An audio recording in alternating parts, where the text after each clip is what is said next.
tema hoje é importante e eu tenho certeza que afeta a maioria das mulheres com síndrome do ovário policístico. Quem aqui sofre com barriga inchada e estufada? Aquela barriga redondinha, durinha, que parece a barriga do início de gravidez, mas você não está grávida. Quem aqui sofre com aumento da gordura abdominal? Aquela barriga mais flácida, com mais gordura, aquela gordurinha teimosa que teima em não ir embora mesmo você treinando e fazendo dieta. Quem aqui vive cansado, tem fadiga constante, todo dia promete que vai começar numa academia, mas não tem energia, não tem força, parece que falta alguma coisa. Quem aqui tem fome constante, tá o tempo inteiro com fome, come e dali 2, 3, sei lá, 2 horas tá morrendo de fome de novo. E se não come, começa a dar tremedeira, começa a dar suadora, a pessoa começa a passar mal. Quem aqui anda sofrendo com esses sintomas, coloca eu aqui nos comentários. Por incrível que pareça,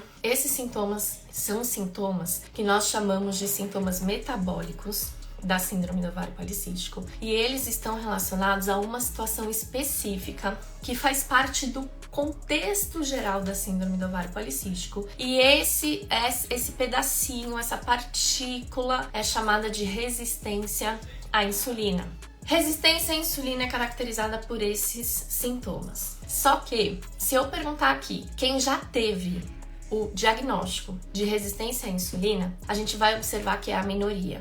Então, muitas têm os sintomas, poucas têm o diagnóstico. E muitas pacientes, muitas alunas que chegam para mim nos 30 dias contra SOP, ainda dizem para mim, Carol, eu não tenho resistência à insulina. Os meus exames estão todos normais e eu não tenho isso aí. Só que o grande problema é que a resistência à insulina não é facilmente diagnosticada. Por quê? A maioria dos médicos, quando solicita exames para as mulheres que têm síndrome do ovário policístico, solicitam exames em jejum. A mulher faz a glicose em jejum, a insulina em jejum, alguns hormônios e tal. E esses exames, eles não são alterados na resistência à insulina. Esses hormônios não são sensíveis a diagnosticar resistência à insulina. Ou seja, resistência à insulina é uma condição que a gente só vai conseguir identificar quando o exame não é feito em jejum. Mais especificamente, o exame correto para o diagnóstico da resistência à insulina é chamado de curva glicêmica e curva insulinêmica, ou curva de glicose e curva de insulina. Resistência à insulina não tratada evolui para diabetes. Então a gente tem que tomar muito cuidado com isso. Um diagnóstico mal feito ou a ausência de um diagnóstico feito da forma correta pode condenar a mulher com SOP a se tornar diabética antes dos 40 anos de idade, que é o que as estatísticas têm mostrado que acontece cada vez mais e mais. E agora, vamos entender como isso tudo funciona? Olha só, como funciona a nossa digestão, como que funciona a nossa absorção de nutrientes, né? Uma mulher que não tem síndrome do ovário policístico, o que acontece? A pessoa consome o carboidrato e aí, gente, não importa se é um carboidrato do bem, carboidrato do mal, um carboidrato saudável, um carboidrato não saudável, tanto faz. Ingeriu esse carboidrato, a digestão do carboidrato começa na nossa boca. Quando a gente está mastigando o carboidrato, as nossas papilas gustativas que estão lá na nossa língua já identificam a presença do carboidrato naquela refeição e enviam uma mensagem para o nosso cérebro falando: cérebro, a Carol tá comendo carboidrato. O cérebro faz o quê? Envia uma mensagem para o pâncreas e fala assim: pâncreas, a Carol tá comendo carboidrato. Nossos pâncreas fazem o que nessa situação?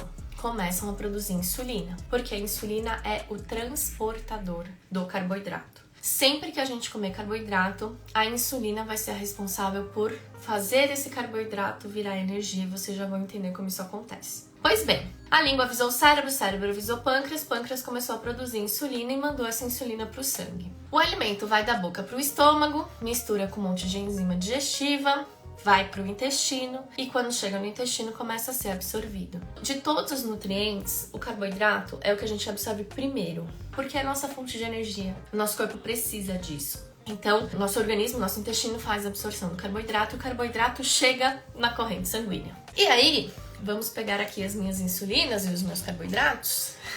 Pois bem, você ingeriu um monte de carboidrato, né? Esse carboidrato, ele foi lá pro seu sangue. Temos aqui, ó, moléculas de carboidrato. Só que esse carboidrato que tá lá na corrente sanguínea em algum momento vai achar o quê? As insulinas. Então o pâncreas produziu insulina, insulina tá lá no sangue esperando, a gente comeu um alimento que tem carboidrato, carboidrato chegou lá no sangue. Numa pessoa que não tem SOP, o que acontece? Quando a insulina vê o carboidrato, é amor à primeira vista. Rola assim um match instantâneo. E aí eles se juntam e eles se unem. É como se fosse um ímã, sabe? Eles se atraem mutuamente. E aí, uma vez que a insulina captou esse carboidrato que veio da sua dieta, a insulina vai fazer o quê? Vai levar esse carboidrato, vai transportar esse carboidrato para dentro da sua célula. Célula é unidade formadora de energia. Pois bem, falando de forma simples, esse carboidrato que tá junto lá da nossa insulina vai ser transportado para dentro da célula. A célula é como se fosse uma balada. E na porta dessa balada tem um segurança. E esse segurança só deixa entrar na balada casais. Se chegar só glicose, só insulina, não entra. Tem que estar juntinho, tem que estar unido, tem que estar encaixadinho. Uma vez que eles estão juntinhos, vai entrar lá na nossa célula os dois. Só que a insulina é um cafajeste. A insulina é uma safada. Quando ela faz essa passagem, quando ela entra na célula, ela solta a glicose e ela vai pro sangue catar outra glicose. Ou seja, é a pegadora do negócio, entendeu? Essa glicemia que entrou na célula, que tá lá dentro agora, porque a insulina levou essa glicose ela vai ser transformada em combustível. Ela vai virar como se fosse a gasolina do seu carro. E aí, uma vez que essa glicose entrou no ciclo de Krebs, ela vai ser transformada em ATP e vai gerar energia. A energia é para você andar, para você falar, para você trabalhar, para você pensar, para você treinar, malhar, correr, fazer o que você quiser fazer. A insulina, pegadora, safada, cafajeste, saiu da célula, foi lá no sangue, catou outra glicose, atração fatal, e levou essa glicose para dentro da célula. E o processo continua, ele é contínuo, você tá o tempo inteiro gerando energia, até que essa glicose na corrente sanguínea fique baixa. Quando a glicose fica baixa, você tem fome, e aí você vai comer mais e vai levar mais glicose e o processo se mantém. Pois bem, o que acontece na mulher que tem a síndrome do ovário policístico? O processo de digestão, gente, é o mesmo, tá? Carboidrato chegou na língua, a língua avisa cérebro, o cérebro avisa pâncreas, insulina produzida vai pro sangue, insulina tá lá no sangue quando chegam os carboidratos. Só que essa insulina que a mulher com a síndrome do ovário policístico produz, ela é uma insulina um pouco diferente. Muitas vezes, essa insulina tem um formato diferente. E aí você tem um monte de insulina lá no sangue, você tem um monte de glicose no sangue, só que olha o que acontece, ó. A insulina e a glicose não se encaixam, elas não se pegam. E aí, o que acontece se elas não se encaixam? Lembra que eu falei que na porta da balada tem um segurança? E esse segurança só deixa entrar casal? Pois bem, a gente tem insulina, a gente tem glicose, mas elas não estão se unindo. É como se fosse uma chave tentando abrir a fechadura errada. Elas não têm o formato químico correto para se encaixar uma na outra. E aí elas não conseguem entrar na balada. Isso na mulher com SOP, tá, gente? Vamos entender as consequências disso. Muita insulina na corrente sanguínea, muita glicose na corrente sanguínea e nada no interior da célula. Se a glicose não entra no interior da célula, ela não produz energia. É como se você tivesse o seu carro sem gasolina, zerado. Sabe pane seca? Você tá em pane seca com o teu carro dentro do posto de gasolina, parada do lado da bomba de combustível. Adianta ter um monte de glicose na corrente sanguínea se essa glicose não entra na célula, que é onde ela precisa estar para gerar energia? Adianta você ter uma bomba de gasolina do lado do seu carro se essa gasolina não passa para dentro do seu tanque de gasolina para gerar energia e o seu carro andar? Não adianta. E a mulher com SOP passa essa situação constantemente. Consequências desse processo. Um monte de glicose no sangue. Nosso corpo absorve glicose? Nosso corpo tem alguma coisa que ele faça que armazene essa energia para usar depois? Não tem. Então, o nosso corpo vai pegar essa glicose toda, que tá lá dando bobeira, porque não encaixa na insulina, não se gosta, não se bica, não se beija. O nosso corpo faz o quê? Transforma isso aqui em moléculas de gordura. Deixa eu achar uma coisa que pareça uma gordura aqui. Gordura. O nosso corpo troca um monte de glicose por uma molécula de gordura. Pra onde essa gordura vai? Malditinha, pra nossa barriga. Então, a mulher com SOP tem aumento de gordura abdominal, muitas vezes tem o braço fino, tem a coxa fina, não tem gordura nos membros, mas tem gordura abdominal.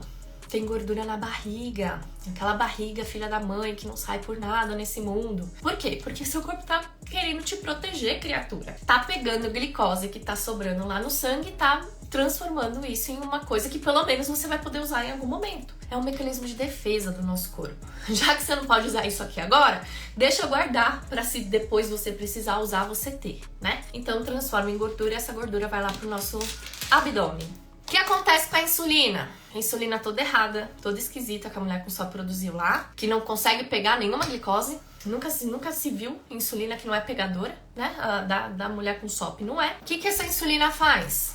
Essa insulina, ela vai fazer o nosso corpo, aliás, mandar uma mensagem pro nosso corpo, né? Pro nosso cérebro, falando assim: cérebro, é o seguinte, essa mulher aqui, ela não tem glicose que preste na corrente sanguínea dela. Tô conseguindo pegar ninguém nessa balada aqui. Então, cérebro, faça essa mulher consumir mais carboidrato. E aí essa mulher vai ter o quê?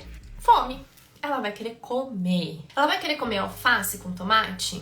Não, ela vai querer comer carboidrato. Ela vai querer comer coisa que dá sustância, porque ela tá com fome. Ela não tá com só vontade de comer. Ela tá com vontade de comer uma coisa gostosa e ela tá com fome. O estômago tá roncando. Se ela não comer, ela vai passar mal. Ela vai ter queda de pressão, hipoglicemia reativa, ela vai sentir tremor, ela vai ter um enjoo, uma náusea que parece que tá grávida. Não é frescura, não é mimimi, não é pra chamar atenção. Essa mulher tem fome. Só que aí, o que acontece? A insulina toda errada, né? Toda torta, desengonçada que a mulher com SOP produziu, vai falar pro corpo, pro cérebro, mandar energia. O cérebro vai ativar o centro de fome e saciedade, vai mandar essa mulher comer. O que vai chegar no sangue?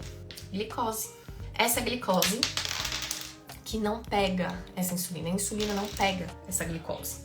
E aí, o que acontece? Glicose não se junta com a insulina. O processo repete. Glicose que não foi pega pela insulina, se junta e forma molécula de gordura. Gordura vai pra barriga. Insulina tá na seca. Insulina não tá pegando ninguém. Manda mensagem pro cérebro, fala: cérebro, manda mais glicose, porque eu já tô aqui, preciso pegar alguém. E aí o cérebro faz a gente ter fome e a gente entra nesse ciclo maluco que quanto mais você come, menos energia você tem e mais fome você sente. Fez sentido agora o que vocês sentem?